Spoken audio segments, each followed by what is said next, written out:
Bonjour, messieurs, dames. Aujourd'hui, je suis en Suisse avec Martial, and we will mix up the languages today. We will speak a little bit in French and a little bit in English, but that's for a very special reason. Martial is a very special person I've met right here in a workshop, and we were talking this morning about some different things about meaning of words. So, for example, there are very different explanations. For example, if there's a special event, Gerhard broke the glass.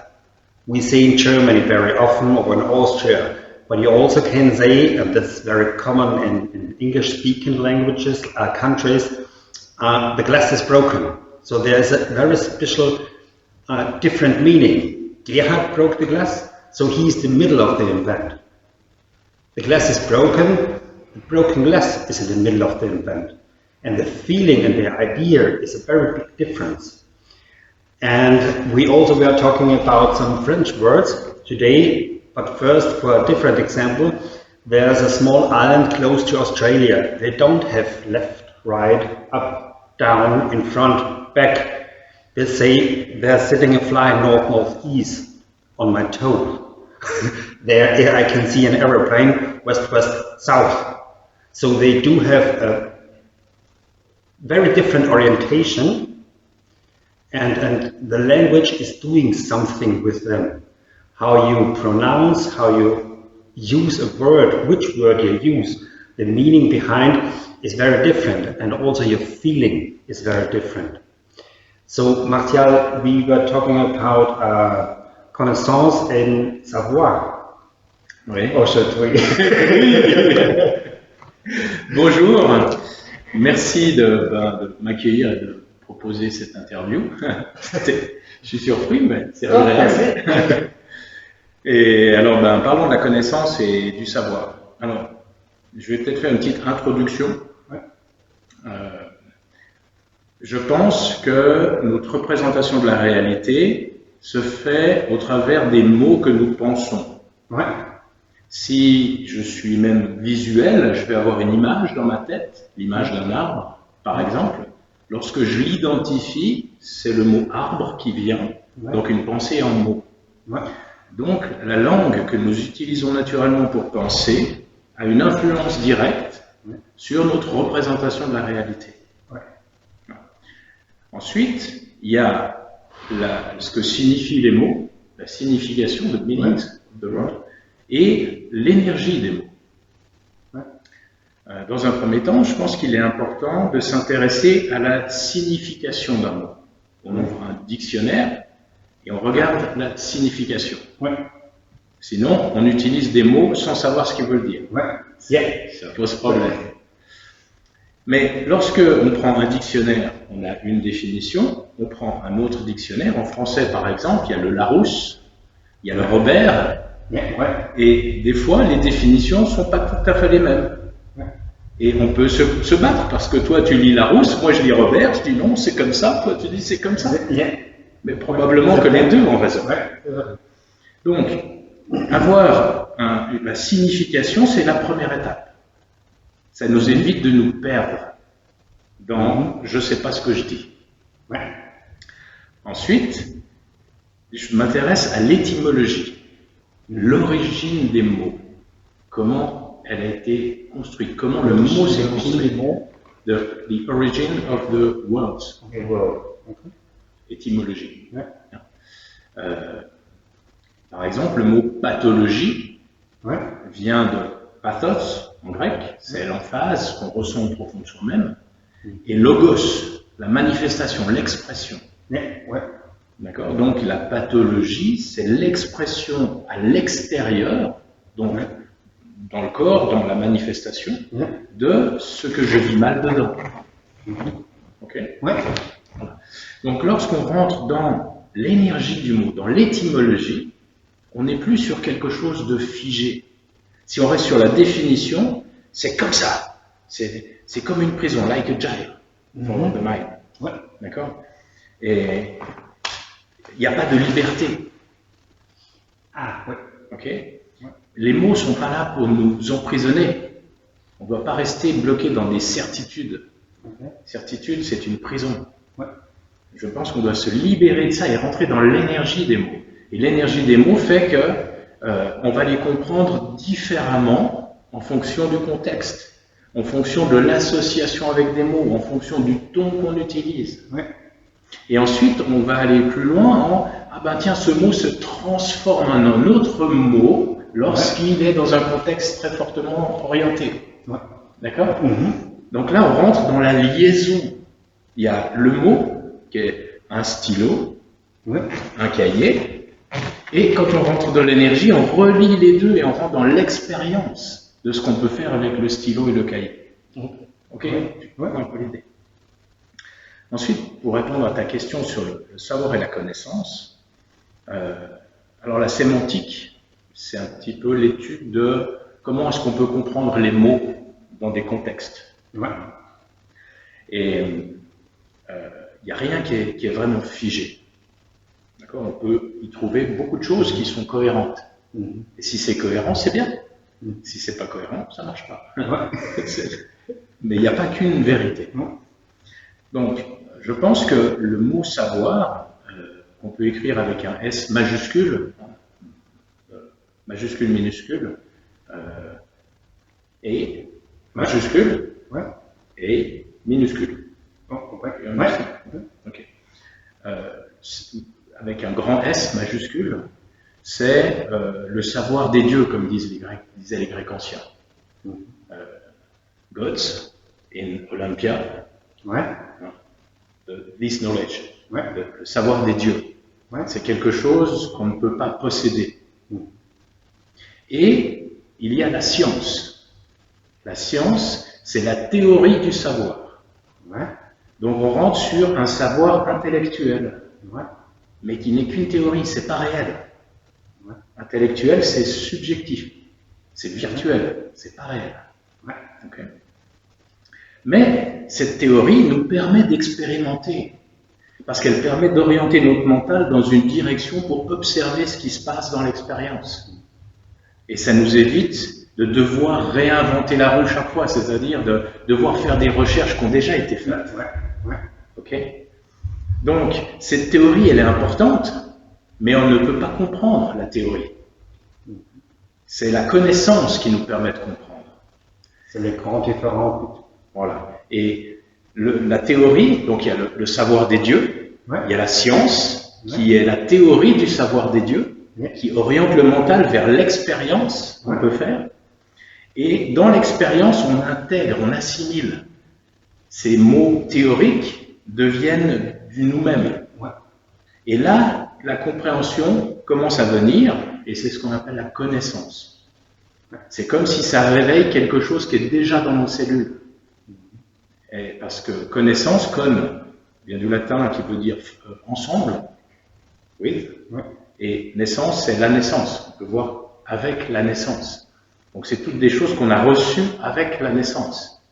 Et on doit nettoyer, désapprendre des conditionnements pour laisser émerger la connaissance.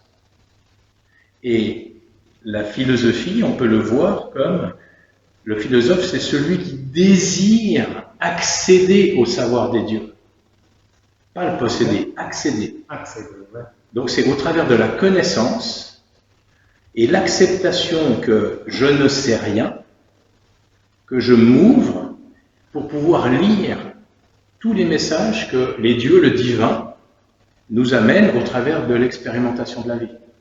Être à l'écoute des signes de la vie qui sont dedans et dehors. Voilà un petit peu comment je distingue ces deux mots. Okay. Merci beaucoup. Avec plaisir. Yeah, very interesting. And it's easier for me to speak English. The French is too long ago. And then we had a different topic this morning, and there I was a little bit surprised because we were talking about Taoism and shamanistic. And for me it has been, similar, but not the same. And you told me today that it's actually the same. Or there are many Yes. things that are in common, which was very interesting for me, what you have told me this morning. Oui, je pense que la souche est exactement la même. D'après certains historiens et ethnologues, le taoïsme serait issu d'une synthèse de chamanisme de Chine, de Mongolie, d'Inde et de Tibet. Ouais. Ça a donné cette forme de chamanisme, et ensuite il est venu le confucianisme et le bouddhisme qui ont été intégrés dedans pour amener au taoïsme tel qu'on le connaît plus ou moins aujourd'hui. Okay. Donc la souche du chamanisme c'est la même, les éléments c'était les mêmes. C'est que sur le tard, la notion des 5 éléments est apparue. Avant c'était les 4, exactement comme les druides ici dans notre culture, ou les chamans amérindiens, ou en Sibérie, c'est les mêmes bases. Ils ont tous, comment dire, une manière un petit peu différente de les utiliser. Par exemple, le lien avec les animaux. Hein, les Amérindiens ont des animaux totems qu'on ne trouve pas en Asie. Il n'y a pas l'animal totem. Par contre, ils ont des animaux de pouvoir partout. Mais c'est pas la même chose. D'accord. Et les animaux, par exemple, sont pas les mêmes. Chez nos druides de l'époque, on n'avait pas les mêmes animaux qu'on peut avoir en Chine. On n'a pas de singe ni de tigre chez nous. Mais si on prend le lion qu'on peut retrouver à certains endroits, l'équivalent peut être retrouvé dans le cerf, qui a cette énergie solaire du père. D'accord. Donc les mécanismes sont les mêmes. La manière d'habiller et d'utiliser les énergies sont différentes. D'accord. Très spécial, ouais. Et ce qui m'intéresse beaucoup, c'est les similitudes. Bon, c'est intéressant, mais ce qui est surtout intéressant, c'est les différences qui sont complémentaires. Et par exemple, dans le chamanisme, ça fait bon nombre d'années que je travaille sur 4 archétypes qui sont 4 voies de transition, 4 voies d'évolution, qui sont la voie du guerrier, la voie du guérisseur, la voie du visionnaire et la voie du guide. Alors, des fois, ils ont des noms un petit peu différents, mais c'est exactement la même souche. Et chacun de ces archétypes a un certain type de méditation, un groupe, une famille d'animaux de pouvoir, des objets, des baumes guérisseurs, enfin, il y a tout un travail spécifique, et ce qu'on appelle des ombres et des lumières, des valeurs, des vertus et des défauts sur lesquels on peut travailler. L'idée, c'est qu'un défaut est un déséquilibre dans une valeur. C'est pas quelque chose qu'il faut enlever, c'est quelque chose qu'il faut transformer. C'est un outil mal utilisé parce que pas compris. Hein? Un marteau, c'est bien, on peut faire de la menuiserie, on peut faire plein de choses, mais si on l'utilise pour la cuisine, c'est pas l'outil idéal. Mais ça veut pas dire que le marteau est pas bien. Ça veut dire qu'il n'est pas à sa place. D'accord. Ok. Dans le taoïsme, dans les arts internes chinois, on retrouve les 4 transitions des arts internes chinois parlent de la voie du maître d'arts martiaux, donc le guerrier, la voie du guérisseur, la voie de l'érudit et la voie du prêtre. Et là où c'est intéressant, c'est que bien sûr il y a beaucoup de similitudes. La petite différence, c'est tout ce que la médecine chinoise va pouvoir nous apporter à ça, en lien avec les 5 éléments. Et avec toutes les correspondances émotionnelles, en lien avec les énergies des organes, etc. Et avec la notion du yin et du yang qui va être aussi ajoutée là-dedans. Donc vraiment les expressions polarisées qu'on trouve aussi dans l'histoire du loup blanc et du loup noir qu'on trouve dans certaines légendes amérindiennes. Et en travaillant ensemble, ça me permet vraiment d'utiliser, on va dire, le côté factuel des sociétés occidentales et le côté idée, liaison de l'approche chinoise. Hein, les langues occidentales, comme je disais tout à l'heure, les mots, c'est un stylo, c'est un cahier. Mais si on prend l'idéogramme chinois qui parle de l'homme, c'est le même que celui qui écrit arbre. C'est celui qui fait le lien entre la terre et le ciel. D'accord. Donc tout est idée. Et de regrouper les deux, c'est comme si eux sont yang, et puis nous yin, ou l'inverse, peu importe. Mais yin-yang, c'est une énergie. Et en passant par l'étymologie, on rentre dans l'idée du mot. On commence à lier. Et en utilisant ces similitudes et ces différences complémentaires, ça fait un outil de compréhension et de développement spirituel qui est extraordinaire. et où chacun va développer sa spiritualité. Il n'y a pas de dogme. C'est que des choses à observer en fonction de où on en est. C'est la pratique et l'expérience qui nous fait grandir. Pas un dogme ou une manière de faire. Non.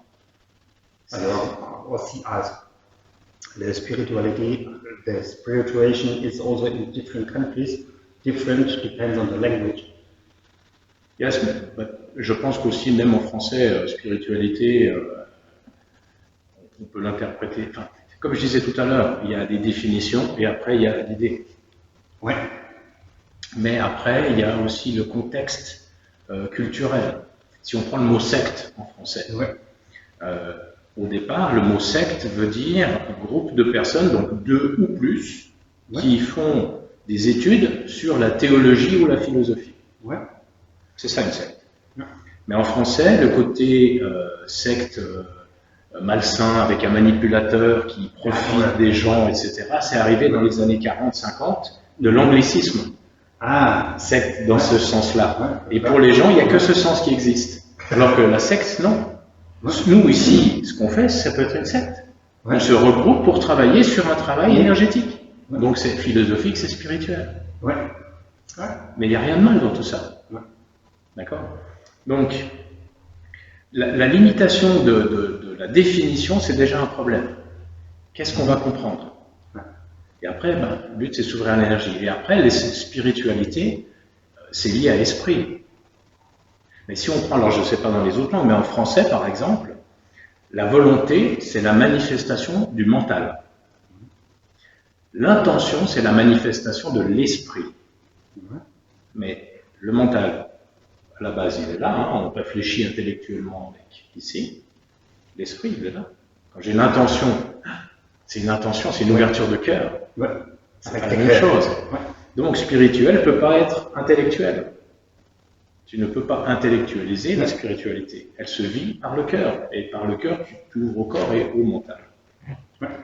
Donc, je pense que le côté religion peut incorporer un côté dogmatique. C'est comme si on alloue un pouvoir à l'extérieur de nous. On alloue un pouvoir à un groupe ou à une personne. Que ce soit catholique, peu importe, c'est peu important. C'est eux qui ont la vérité. Spiritualité, c'est pas ça. La spiritualité, c'est une invitation à découvrir nos vérités, qui doivent être congruentes et en cohérence avec le monde dans lequel on vit. Alors, je pense avec le cœur, if I think with the heart, the words are not that important. Can I say that? The words are not that important because it's very hard to think about what does the word mean if it's my own language. You don't think about it normally. So if I go away from the meaning of the word, feel it with the heart, with the spirituation, and then it comes equal. Can I say it like this? Oui, je pense que c'est un petit peu ça. On doit se faire sa propre expérience. Et dans l'expérience, on va accumuler des couches de vérité. Et ces vérités, parfois, elles peuvent être contradictoires. Mais elles ne le sont pas. C'est juste un angle de vision et une hauteur qui changent. Si je regarde le stylo depuis ici, ou si je vais dehors là-bas, c'est toujours le même stylo. Mais mon expérience du stylo ne sera pas la même. S'il y a de l'eau qui coule ici, tu es mouillé. Si je suis là-bas, je ne serai pas mouillé. Mais c'est toujours la même eau, c'est toujours réel. Mais les vérités sont différentes. Et je pense qu'il ne faut pas avoir peur de superposer les vérités. Mais il faut être conscient d'où on se trouve pour observer. Donc on ne peut pas rester sur une certitude. Certitude, ça veut dire je suis ici, j'observe de là et je ne bouge plus. J'ai une position figée. Une opinion, c'est que j'ai figé ma position. Et c'est comme ça, c'est pas autrement. Non. Dans la vie, les positions, on en prend beaucoup. Ici, on est assis. Quand on fait des jeux, on va changer les positions pour trouver l'équilibre. Si tu restes dans la même position, tu perds l'équilibre. Pour le mental, c'est la même chose. So, for explanation, we are here in a workshop, Prana Dynamics in Swiss. And it's also, of course, it depends on the picture I have, it depends on the feeling I have. We did a lot of playings with fascia and tendons and so on. and try to do it with our body, but also with the brain, switch out the brain, go in the brain, and so on. And so it's also important if I touch something and I would like to go from right here into your chest or hip. It's very important if English language I speak. Which words do I use? Which intention do I have in there? Which idea do I have? The idea is also my feeling. So sometimes I have to think about my feelings if I use the words. Therefore, we go in not into the words, we go into the heart, into the body, and that is more or less natural.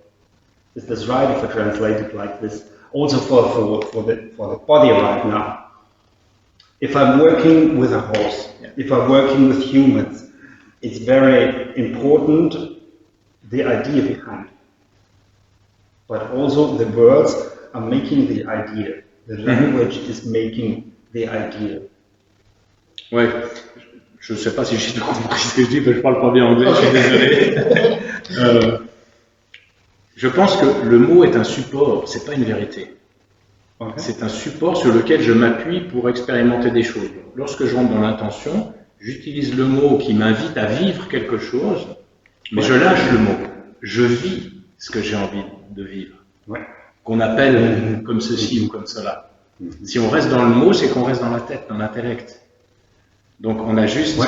C'est comme si l'intellect, le mental, hein, on prend un fusil de tireur d'élite, la balle, hein, il y a la cartouche, il y a la balle, il y a la poudre, il y a le fusil, il y a la lunette. La balle, c'est le corps qui va aller atteindre un objectif. La poudre, quand il y a la percussion, c'est l'énergie qui va permettre au corps d'aller à la cible. Mais ce qui est important, c'est que la lunette, elle soit nette et qu'elle soit alignée au canon. Ah, ok. C'est le mental. Si la lunette n'est pas nette, je vois trouble. Mais si la lunette, elle est comme ça, puis je vise là-bas, je vais être à côté de ma cible. Donc, comprendre les mots que j'utilise pour penser, c'est aligner. Et je dois être clair sur ce que je veux vivre, ce que je veux faire. C'est net. Et ensuite, je vais pouvoir me lâcher pour vivre l'expérience. Mais je suis plus dans la lunette. Tu comprends l'idée? Je comprends l'idée. Et je pense que tous les mécanismes de télépathie, c'est par l'émotion que ça se passe. L'émotionnel, c'est ce qui relie le mental et le corps, et c'est ce qui nous relie au plan du plan existentiel au plan spirituel. Et si on est en télépathie et que tu ne parles pas français et que je ne parle pas allemand, pourtant on peut peut-être comprendre des choses, mais parce que l'énergie de ton émotion, de ce que tu vis, je vais la ressentir et je vais l'interpréter, l'identifier avec mes mots. Mais ce qu'on envoie, c'est pas des mots. Voilà un petit peu comment je pense les choses. Alors, this was very interesting for me. I hope for you too. Thank you. Merci beaucoup. Thank you. I hope I see you very often again. Je souhaite aussi te revoir rapidement. C'est cool. Merci. Alors, merci de nous avoir écoutés et regardés jusqu'à maintenant. Parfait. Merci. Bye bye.